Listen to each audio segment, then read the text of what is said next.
So ito po guys yung steps kung paano ko po niluto yung buttered pork with broccoli.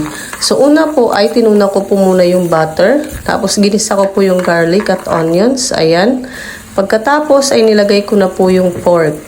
Ayan guys, kita nyo naman po, ginigisa-gisa ko na po yung pork sa butter na may kasamang garlic at onions. So wait po natin yan na magkulay brown yung pork. Ayan, so amoy pa lang guys, talagang butter na. Tapos ayan, ilagay na po natin yung ating broccoli. Ayan, yung broccoli po natin guys, pinakuluan ko po muna yan ng kaunti kanina. Tapos ngayon, nilagay ko na po siya dyan sa ating pork. So ayan po guys, igisa na po natin. Tapos lagyan natin ng oyster sauce. So ayan guys, nilagyan ko po siya ng oyster sauce instead ng soy sauce. So ayan, so amoy na po talaga guys, kahit sa panoorin nyo lang, masarap na po siya. Tapos nilagyan ko po siya ng rosemary leaves.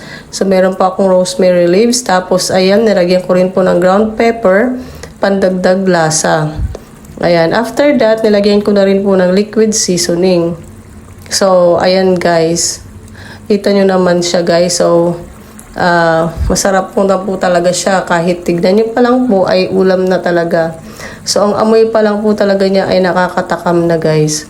Ayan, so pinapakuluan ko na po yan hanggang maluto po yung pork. Yung broccoli po, pwede po siyang half cook. So ngayon, yung pork po yung ating pinapakuluan, kailangan po talagang lumambot po yung pork. Ayan, so nalo-halo po natin para ma-absorb po ng pork at broccoli yung lahat ng spices. So ayan guys, wait lang po natin, pakuluan natin ng mga 5 minutes. And then ayan na po, lumalapot na po yung sabaw po ng ating niluluto. Ayan, wait na lang po natin na lumambot po yung pork. Ayan guys, so malapit na po siya. So nakikita naman po natin guys. So ayan, done na siya. So ito, masarap na at healthy pa yung ating buttered pork with broccoli. So sana po nag-enjoy po kayo guys. Pwede niyo po siyang gayahin na ulam po ninyo for lunch. Thank you.